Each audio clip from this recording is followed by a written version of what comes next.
नमस्कार दोस्तों 2019 के चुनाव में झारखंड में अकेले चुनाव लड़ने वाली भारतीय जनता पार्टी आखिर इतनी कमजोर कैसे हो गई कि इस बार उसको गठबंधन करना पड़ रहा है, दूसरे दलों के नेताओं को तोड़ना पड़ रहा है। हरियाणा में किसी से गठबंधन न करने वाली भारतीय जनता पार्टी झारखंड आते आते इतनी कमजोर कैसे पड़ गई कि उसको दूसरे नेताओं की शरण में जाना पड़ रहा है।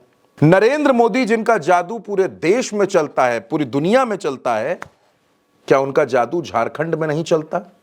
झारखंड में नरेंद्र मोदी का जादू और चाणक्य की रणनीति काम नहीं करती। इसी वजह से दूसरे दलों के भरोसे भारतीय जनता पार्टी हो गई है। वो दल कौन से हैं, वो नेता कौन से हैं जिनके सामने बीजेपी पूरी तरह से नतमस्तक है, वो मैं आपको बताऊंगा दोस्तों। लेकिन उससे पहले 2019 के नतीजों पर एक नजर डाल लीजिए।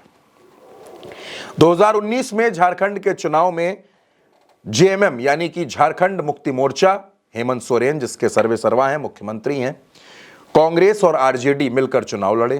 क्या हुआ दोस्तों? इसमें जेएमएम 30 सीटें जीती, कांग्रेस 16 सीटें जीती, आरजेडी 1 सीट जीती।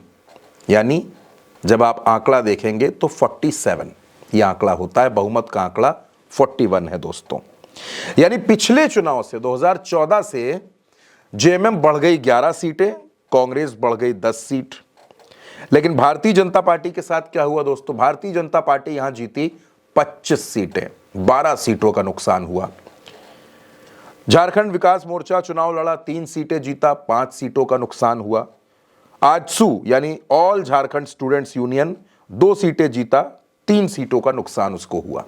लेकिन 2019 खत्म हो गया, 2024 आ गया। अब की स्थिति क्या है दोस्तों? अब झारखंड में क्या होने जा रहा है? अब झारखंड में बीजेपी इतनी घबराई हुई थी कि उसने सबसे पहले बाबूलाल मरांडी, पूर्व मुख्यमंत्री, झारखंड के पहले मुख्यमंत्री जो पहले बीजेपी में हुआ करते थे, उन्होंने एक पार्टी बनाई थी झारखंड विकास मोर्चा, जिसका मैंने आपको बताया कि 2019 में 3 सीटें मिली। बाबूलाल मरांडी की पार्टी का अपनी पार्टी में विलय करा दिया गया। उसके बाद आजसू को मनाया गया, हाथ पैर जोड़े गए कि आप हमारे साथ चुनाव लड़िए। बात इस पे भी नहीं बनी तो चंपाई सोरेन जो पूर्व मुख्यमंत्री हैं, जेएमएम में हुआ करते थे, शिबू सोरेन के बड़े करीबी हुआ करते थे, जिनको कुर्सी सौंप कर हेमंत सोरेन सलाखों के पीछे चले गए, वो चंपाई सोरेन टूट गए और बीजेपी में चले गए। अब सुदेश महतो, चंपाई सोरेन और बाबूलाल मरांडी, ये 3 चेहरे भारतीय जनता पार्टी के पास हैं। तीनों चेहरे बीजेपी से ताल्लुक नहीं रखते। बाबूलाल मरांडी बीजेपी में आ गए, अपनी पार्टी का विलय कर दिया है। लेकिन बाबूलाल मरांडी के आने के बाद अर्जुन मुंडा, अन्नपूर्णा देवी, तमाम नेता और चंपाई सोरेन के आने के बाद तो ज्यादा ठगा हुआ महसूस करते हैं।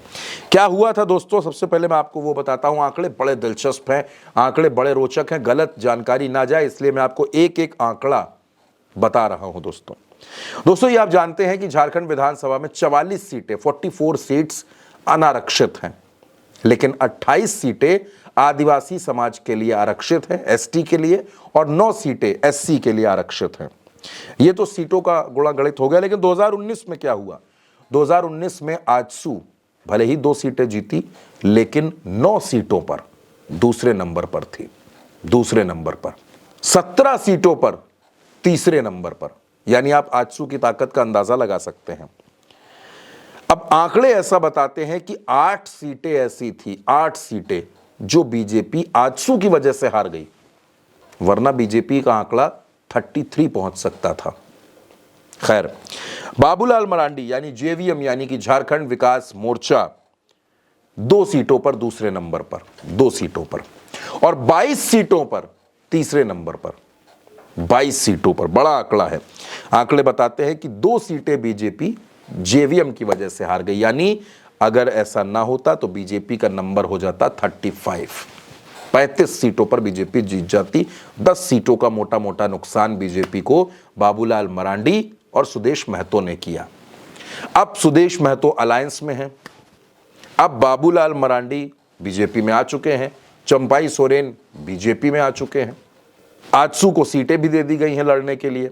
68 सीटें, 68 सीट्स भारतीय जनता पार्टी लड़ेगी, 1 सीट चिराग पासवान लड़ेंगे, 2 सीटें नीतीश कुमार लड़ेंगे और 10 सीटें आजसू लड़ेगी। 10 सीटों पर आजसू के प्रत्याशी होंगे। यानी दोस्तों झारखंड में ना कोई मैजिक है, ना कोई रणनीति है।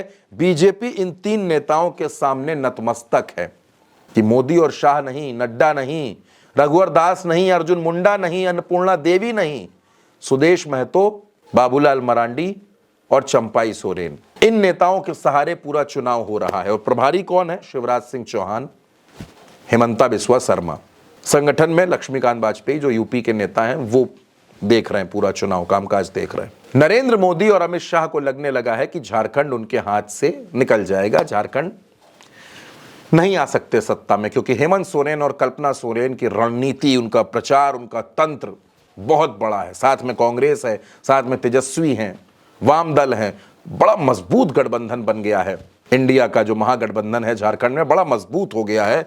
इसको तोड़ पाना, इसको हरा पाना बड़ा मुश्किल हो रहा है। लेकिन फिर भी इन नेताओं की चरण वंदना हो रही कि अगर ये जोर लगा देंगे, इनका काम चल गया, तो बीजेपी भले ही कुछ करिश्मा कर जाए। लेकिन फिलहाल दोस्तों झारखंड में 2 चरण में चुनाव होना है, 13 नवंबर, 20 नवंबर, और भारतीय जनता पार्टी की स्थिति बड़ी कमजोर नजर आ रही है। फिलहाल जो आंकड़े थे वो सारे आंकड़े मैंने आपके सामने रख दिए हैं कि इन आंकड़ों के मुताबिक ही बीजेपी आजसू, चंपाई सोरेन और बाबूलाल मरांडी को साथ साथ लेकर चल रही है ताकि नैया पार हो जाए। फिलहाल नैया मझधार में है।